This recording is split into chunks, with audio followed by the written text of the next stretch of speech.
It's really hard for me to admit that what I'm trying to say is that I wouldn't change it, because that's so fucked up. I feel like we can't tell the story without acknowledging how difficult it was for us as a partnership to try to work together for the first time on something creative. In college, it just kept happening. I would be sitting at a party with a drunk girl and she would just confess it to me randomly.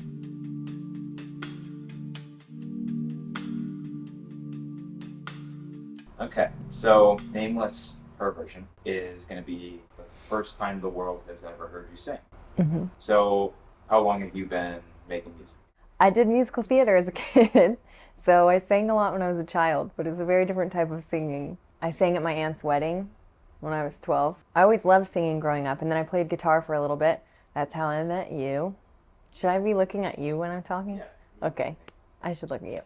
But I picked up guitar again about a year and a half ago. When you were gone, when you were in Nashville, I just got the itch to start trying to play. I think because you were gone, it kind of felt like I could pick up your guitar and like noodle with it. Then I downloaded Logic and started like playing around with splice samples and like making little beats and stuff.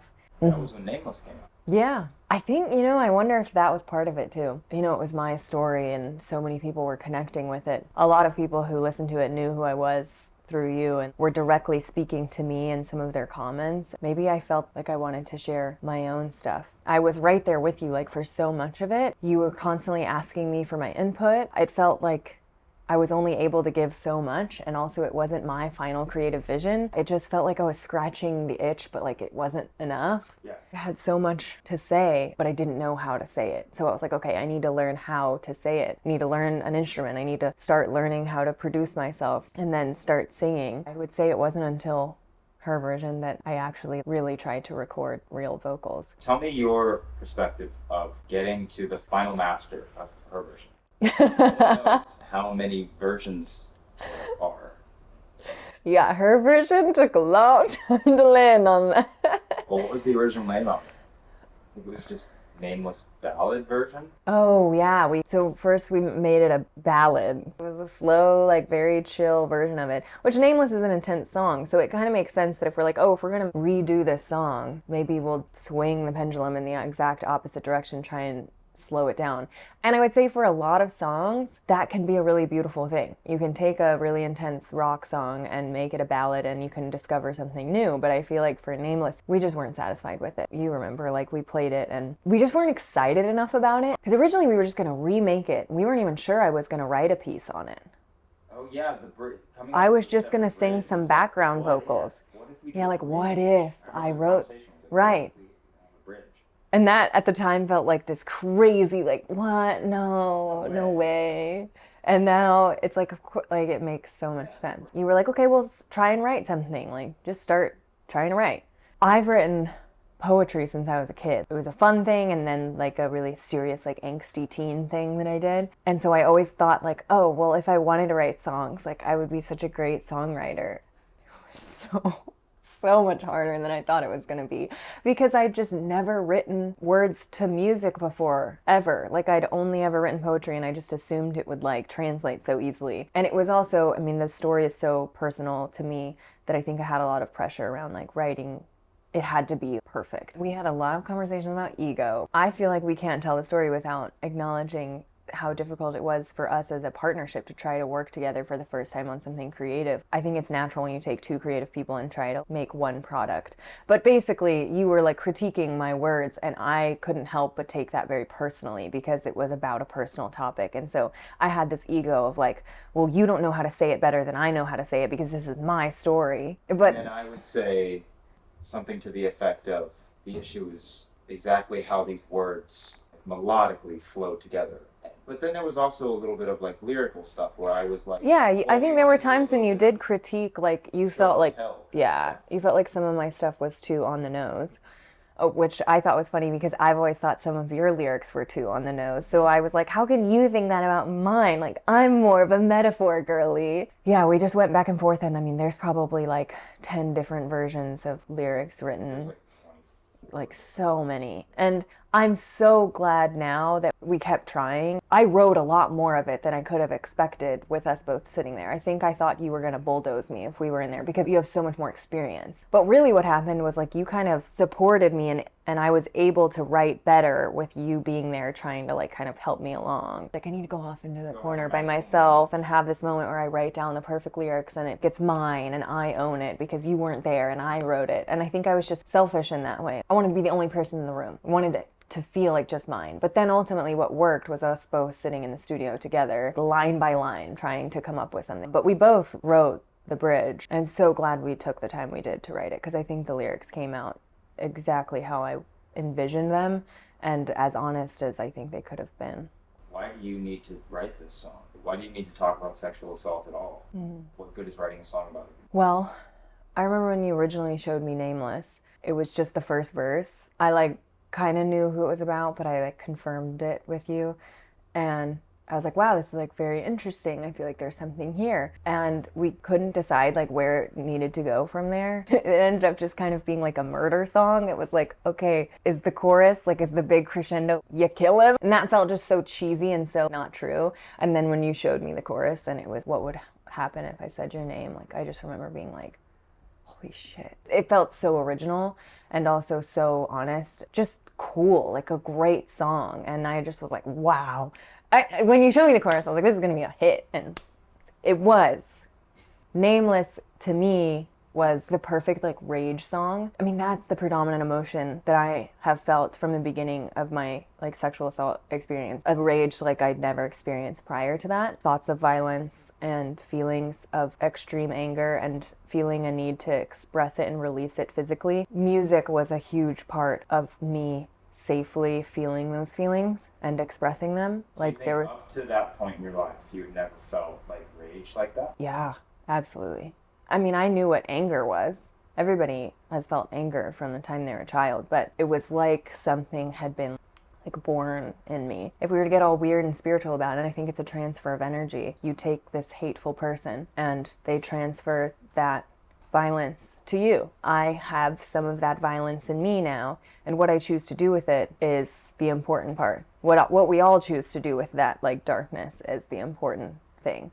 You have to come up with a healthy coping mechanism. Weightlifting was one of those for me, and I could pair that with music, so I could listen to music that allowed me to feel my rage and express it, and then I could lift weights. And it sounds so cheesy, but it really is healing to let your body push itself and put your body into a position where it's feeling adrenaline, exerting force, but it's safe and it's contained and you're not hurting anyone. It took me about 3 years to fully realize what had happened to me was assault, and my therapist has explained to me that that's very common and that the body represses trauma until it feels safe to deal with it. Yeah. But basically, the time I started weightlifting and the time that I processed what had happened to me were around the same time, and so I kind of paired the two, and that plus music was just my way of getting that out of my body. When you showed me Nameless, and I was like, oh my gosh, this encapsulates the rage that I've felt, and I wonder if other people are gonna get it. I mean, that was what always made me feel so alone in my healing process, was I really felt like no one could possibly know the images that come in my mind and the things I'm feeling. They're scary. They scare me. Maybe no one gets it and maybe I'm weird, broken, or something's wrong with me. And then when you release Nameless, and there were just hordes of women who just instantly understood that rage and who got to express it through listening to your song. I mean, that was so validating and moving for me. And I didn't even make the song. Just to see that I wasn't alone and that so many other people, you included, understood this feeling of rage and violence. When you acknowledge it, it loses its power. When I say I'm feeling rage and I'm feeling violent, and a bunch of other people are like, yeah, me too. Instantly, my fear over that is gone. So when I wrote the song, I thought no one would understand. Yeah. I had the thought, are people going to think that this little nugget of anger is the bad guy? This is what makes someone the villain in this story. Yeah. Having this level of rage. But that's what I'm so passionate about. That's what makes you not the bad guy, is that you take that feeling and you make art with it. You don't stuff it down and then go enact violence on the world. You just take those thoughts and feelings and you express them in art. To me, that's such an expression of like what it means to heal, because I've basically like downloaded this violence and I was like, I don't know what to do with this. Art, I've realized, is like how I want to get it out. And that's what makes me so sad when people criticize songs that are like intense or speak on subjects that are a little scary or uncomfortable, like wanting to kill somebody. It's like, you don't get it. I'm not going to kill them. I'm going to write a song about it. That's what neutralizes the violence, is making the song. So now all of a sudden I have an outlet. I've gotten the violence out of my body by making a piece of music that now other people can listen to and feel validated. And then they can listen to it and get to feel those feelings of rage in a safe way. And to me, it's just, I don't know, that's fucking beautiful. And that's why, so circling way back to your question, that's why I felt compelled to add my own part to it. Because I realized that I had something to say and that this was the way I wanted to say it. I wanted to write a song, and I want to write 100 more. Nameless has been a case study for me that I'm not different, because it's shown me no amount of rage can make someone evil. It's the way that they process their anger. And then I would say, I just hope I haven't given some bastardized version of what you feel like needs to be honestly said.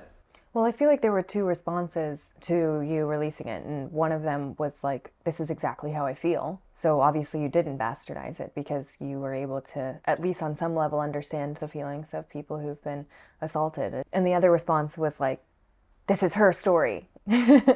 And I guess my response to that is that I've never seen Nameless as you trying to tell my story for me. I've always seen it as you telling your story, because you have one. Like, that's the thing, is when a loved one is hurt, you feel things. It's worth talking about. I mean, just from the nature of your gender, I think you have something interesting to say. So I was glad that you took up that space and that you wrote the song and released it. And I was glad that so many victims were actually able to really resonate with it.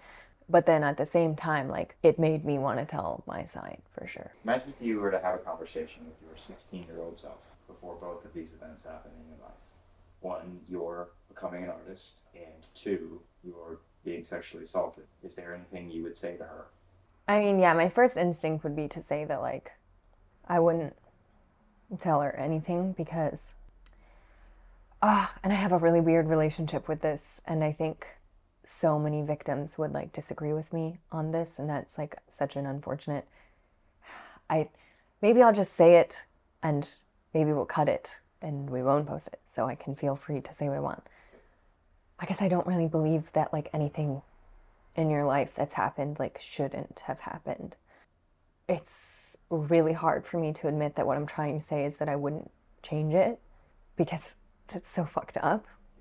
But like, in so many ways, it freed me and opened my eyes and allowed me to like really consider my values and who I was and what I wanted.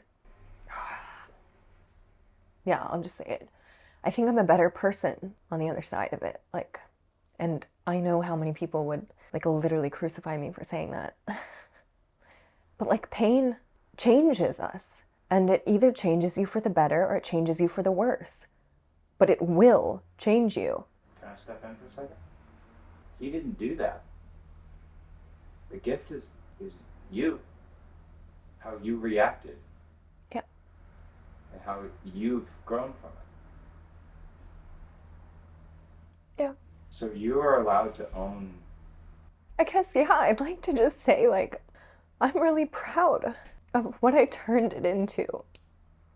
That I turned it into, like, more compassion and art and someone who fights for other people. Not that I wasn't, like, a great person before, but I feel like, in a weird way, like, I see more. Like, a veil has been taken away. Like, I mean, I've talked to you about this. After it happened, it was like, suddenly became this magnet for women who'd been assaulted. It was like every time I turned around, I was meeting someone who was telling me this. Yeah, like at camp. I was a counselor for a Christian summer camp for middle school girls, and like 4 of them out of, I don't know, like 30 girls for the whole summer came to me and told me that they had been raped or assaulted. And this was like the summer after it happened. I hadn't fully processed that it had happened to me yet. It was like the universe was like preparing me or something. In college, it just kept happening. Like, I would be sitting at a party with a drunk girl and she would just confess it to me randomly. And I'll tell you this, if you know 5 women who have like told you or you've heard that they've been assaulted, then you know 30 women. They just haven't told you. Like, we're aware it's happening and we're aware it's bad, but we're just like, let's just not talk about it. Please. Like, no one wants to talk about it. And I feel like maybe it's just because of my own lived experience and the literature I'm reading that we're coming into a period of time where people are done with it. I just feel like I hear the voices of victims like getting louder. I want to see a huge change soon, like in my lifetime. I mean, and I don't know what needs to be done in order to decrease sexual violence, but something has to change. Where do you want to go next? Well, if it's okay, I'd like if my next song wasn't about my sexual assault. It's okay. I think that would be... It's been really great to connect with people, but it's a lot. It's a lot of seriousness. I think there will always be an element of honesty in my music, and I have experienced and think about really heavy things. So I'll probably have a lot of music that is about heavy topics. That's just going to be natural, I think. I'd mostly like to get off the topic because it's very fatiguing for me to talk about the topic. I've expressed this to you before, but the way that I have processed trauma, and I know a lot of people process trauma, it's kind of like an off-on switch. And that off-on switch has changed over the years. I either feel nothing about it, unable to access it emotionally, or I'm overwhelmed with emotions and it's incredibly debilitating. But that has changed, and I've been able to kind of live in a middle ground a little bit more than I used to when it was like more fresh. However, that makes interacting with this topic, especially with strangers, kind of difficult because like sometimes I have a hard time accessing it on like a very personal level. And I don't really want to go there all the time. So how does it feel now, like with DMs? Because you've started to get some DMs. Yeah. Well, first of all, I don't feel anything but gratitude when someone takes the time out of their day to send me a message about something, about a piece of art I made. That's insane. No matter what they're saying, it's crazy that someone would listen to something I wrote and like want to send me a message about it. Like that to me is so beautiful, amazing. I've had a lot of fun like responding to these messages. But with this particular song, most of the messages are really hard and sad. I find myself wanting to be like, I'm so glad you resonate with the song. But also realizing that they resonate with the song does not make me glad. I'm sure you know, if you go to type that sentence and you're like, well, I don't feel that way. Like, I'm so sorry you resonate with the song. That's the beautiful thing about pain, is you can create really beautiful connection out of it. You have this terrible experience, then you talk about it and someone else has that same terrible experience and you create a moment of good together because you create a moment of like, oh, you understand. And that feels good, objectively, which is very interesting. It's the balance of the universe, I guess. The other thing about victims, I'll give you an inside scoop about victims of sexual assault. We like to enjoy life. We like to have fun and laugh and have jokes. We don't always sit around crying all the time, thinking about it. Immediately following an assault, whatever you need to do to get through it, fucking do it. Like if you need to just like lay in your bed and stare at the ceiling for months and months, like if you need to completely pretend like it didn't happen and ignore it and move on with your life and go to clubs and party and hang out with friends, whatever you need to do, process. However, like after, when it's been years and years and years, I find myself wanting to have conversations with people and like make jokes every now and then about it because it's so absurd. It's so absurdly dark that like if you don't laugh, you'll cry. And so sometimes I find myself cracking a joke. And I'm not out here like making rape jokes all the time, but like when I'm talking about it, sometimes I like to lighten the mood. And the faces of people when I try to do that are always just like horrified. And that's how I can identify if someone else has experienced it, is most of the time they tend to laugh along with me. But everybody do your own thing. When do you think the first Sydney Strong single is going to come out? What if I released it on my birthday? That'd be fun. January 20th. Maybe my next song will be about love. I am capable of feeling other emotions besides rage. I want to birth my creative brain into the world. Because so far I've been kind of helping you make yours come to life. We're a Venn diagram of creativity. We have a lot of overlap in taste. But I have my own stuff. I got my own ideas. I've got a world up here y'all don't know anything about. I feel like I don't know about it yet. I also don't fully know either. Like, that's the beauty of creating, is that some of it is pre-planned in your mind and then some of it is born in the moment. So we shall see. I hope I can make it as great as the art I'm inspired by, whether anyone sees it or not. That I can't wait. I can't wait. I mean, I already am experiencing what it's like to make something and have people see it and connect to you about it. That's a crazy feeling. That's like cocaine. I totally get it now. It has nothing to do with fame. Literally nothing at all. It's this crazy feeling to have someone be like, yeah, I saw your art and I liked it and I resonated with it. Like, what?